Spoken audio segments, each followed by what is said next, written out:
Well, hello once again. This is me, Leonard Wells, broadcasting as usual from Haslingden, 30 miles due north of Manchester in the UK, on Saturday the 24th of September 2011. This is the United States of Europe series, and I'm going through alphabetically each of the various members of the EU. Currently there are 27. We looked in the last episode at Estonia. Today we're going to look at its near neighbour, Finland. And their languages are quite similar. They can understand each other. Complicated history, the history of this part of the world. Finland, for a long time, was under the domination of Sweden. Or this was the sort of 14th, 15th, 16th centuries. And in 1808, I believe it was, Russia, with the help of Napoleon, you learn all kinds of things on this series. Russia, with the help of Napoleon, invaded and defeated Sweden, and Finland was ceded to Russia as part of the treaty. And unfortunately, they're not very good at running an empire, the Russians, and the Finns were very unhappy about the way they were treated. They wanted everybody to be Russian, to speak Russian and so on. And it wasn't long, eventually, when the Russian Revolution came along, Finland declared its independence at that point and got it. They were very, very, very confident nation. Independent, minded, strong, courageous. That was 1917. Now, then life gets complicated. This is a very beautiful country, by the way. About, I think 7/8 of it are forests, and a lot of it is in the Arctic Circle, where in the winter the sun hardly gets above the horizon. During the summer, there are long nights when it's virtually almost sort of light all night. 1939, the Soviet Union decides to invade Finland. I think Russia had seen war coming and it wanted to be in a stronger position to fight. Well, that's my theory. So the Finns put up an incredible battle, and it took, the Russian army had to send 1 million men in the end to defeat tiny little Finland. And they were very brave, and a lot of people volunteered to go and help them. But Britain wouldn't get involved. So they were eventually defeated. Now, not long afterwards, 1941, when Hitler decides to invade Russia, the Finns decide that it's time they got back what Russia had taken from them in 1939. So Finland joined Germany in fighting Russia. At this point, this is something you won't know because I didn't know, Britain declared war on Finland in 1941 because the Finns had invaded our ally, Russia. What a crazy world we live in. But of course, 1944, Germany was practically defeated, and the Russians came back and took reparations for the war. A peace was made, fortunately. And then, of course, we had the Cold War, and then communism declined in the 90s. Finland became free, eventually joined the EU, now uses the euro and it's in Schengen. So it's playing its full part, as is Estonia, as we were saying yesterday. Despite everything, invasions from all over the place and wars, and terrible suffering, they're playing their full part in the EU. We keep sitting on the sidelines, and this is the problem with Europe. It's like a golf club where everybody has different rules. We want to be in and play golf whenever we want, but we want a different size ball to everybody else. And Switzerland doesn't want to be in. It won't use the euro and it won't join the EU, but it's joined Schengen. Same has happened with Norway. They're not in the EU and they don't use the euro, but they're in Schengen. And of course, we're in the EU, but we don't use the euro and we're not in Schengen. And so it goes on. This is the reason why we've got the problems we've got now. How can you have any kind of decision making in respect of a club of nations like this when everybody has a different plays by different rules? Is it possible that it could work? It's all very well Mr. Cameron saying, where are the decision makers in Europe? Well, if we were properly involved, we could participate in the decision making. Just let me give you a statistic before I go. The GDP of the EU, the 27 countries now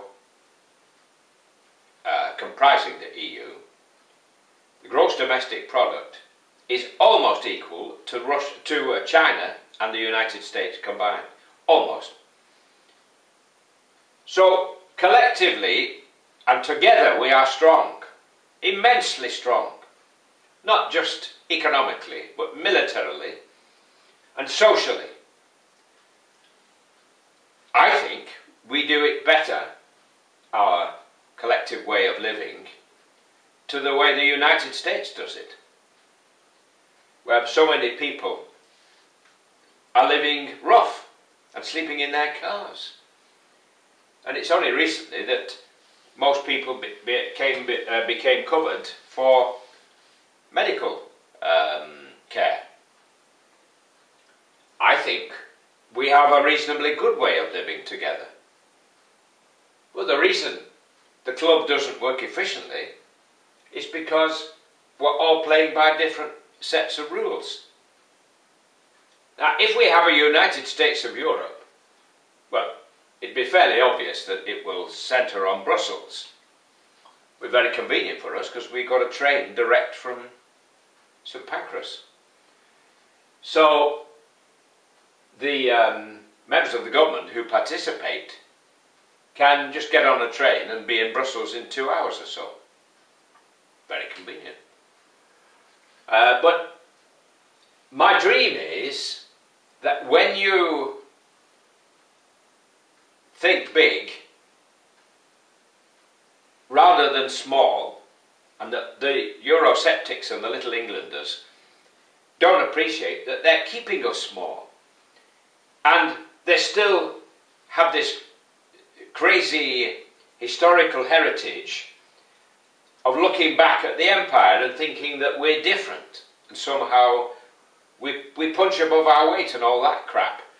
What are we doing with thousands of troops in Germany, 3,500 down in Cyprus, troops in the Falkland Islands, practically at the South Pole, and in Afghanistan? Afghanistan is becoming the heroin-growing nation on earth. 98% of the world's heroin comes from Afghanistan. There is so much corruption because of the drugs trade there that they'll never sort it out, and the minute we pull out, it will just collapse. However, if we decide in Western Europe to have the courage of our convictions And if we learn from what happened in America when they had prohibition on alcohol, if we legalise heroin, we immediately remove all that corruption, which is actually feeding the Taliban and all these Al-Qaeda people. They're getting their money from the drugs trade. That's the only money that's arising in Afghanistan, naturally, is from the drugs trade. And it's going through Pakistan and Iran and Turkey into Europe. And in Pakistan, the imams in the mosques are telling the people that it's okay to be involved in the drug trade because it's only killing the infidels, the Christians. What a hell of a world we've got now, haven't we? So I've digressed a little bit, and this is what happens when you get over 21 like me. Isn't the world a gloomy place at the moment? If you read the news, you feel like going to the doctors for some medical antidepressants. Why do we do this? Why do we insist on making everybody miserable by looking at bad news all the time? What's going to happen? I mean, we can't go through much worse than we went through in the 20th century with all those wars, can we? Well, I waffle on. Finland is a great country, beautifully clean. They really know how to deal with winter there. Everybody uses winter tyres. When you go shopping in your car, the cooling system has like a electric element in it, and you've only got to plug the heating system in the cooling system, if you pardon the pun, into an electric socket, and your car is already warm when you get in. So when people go to the supermarkets in their car, they just plug their car into an electric socket on a post next to the parking spaces, and the car stays beautifully warm. Well, let me put it this way: the water in the cooling system stays warm. So as soon as they get in, on comes the heater. Clever, no?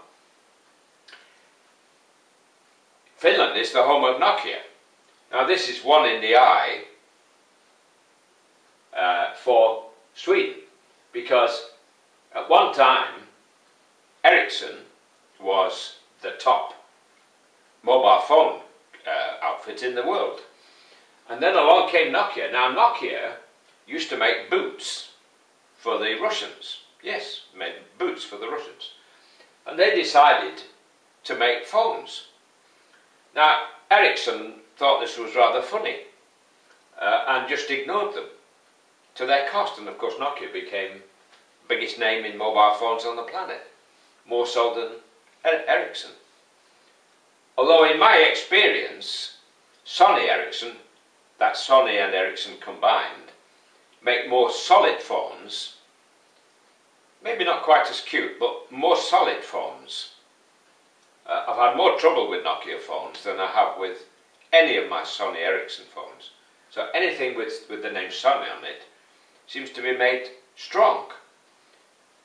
Well, on that note, I better go now, because otherwise we're going to be spending the rest of the day talking about Finland. I haven't been there yet, and I would love to go.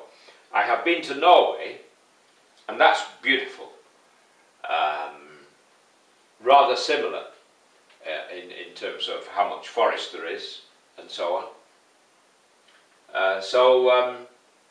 Tomorrow, or later on today if I get the time, we will look at France, much the biggest. I'll just give you a few quick facts about Finland.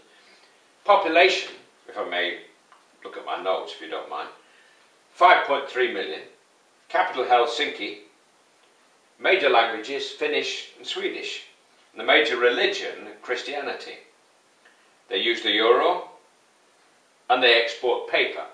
But of course a country so full of forests is bound to be good making paper, from timber of course. And they became the first country in the world in 2010 by law to say that everybody was entitled to high-speed internet, broadband connection. And I've just increased my broadband speed from 10 megaburgers to 50 megaburgers. As I'm a fan of McDonald's, I tend to think of it that way because I'm digitally left-handed, if you follow me, a bit cack-handed with digital things. So calling them megaburgers is my way of remembering it. So I'm now on 50 megaburgers, but I got the 50 megaburgers not for the download speed, but for the upload speed, because with 10 megaburgers, it was so slow, a 17-minute clip was taking an hour and a half, 90 minutes to upload onto YouTube. Now I get 5 megaburgers upload, and it takes 10 minutes, which is great, which may explain why I'm waffling on a bit. Well, I'm going to go now. Hope you will have found it a little bit interesting. I didn't know that Britain had declared war on Finland in 1941. Did you? Did you ever know that Britain and Finland were at war? I didn't. Well, thank you. Look forward to seeing you shortly when we speak about France. And I'd better go now. God bless, while it's still legal here in the UK to say God bless. Take care. Bye for now.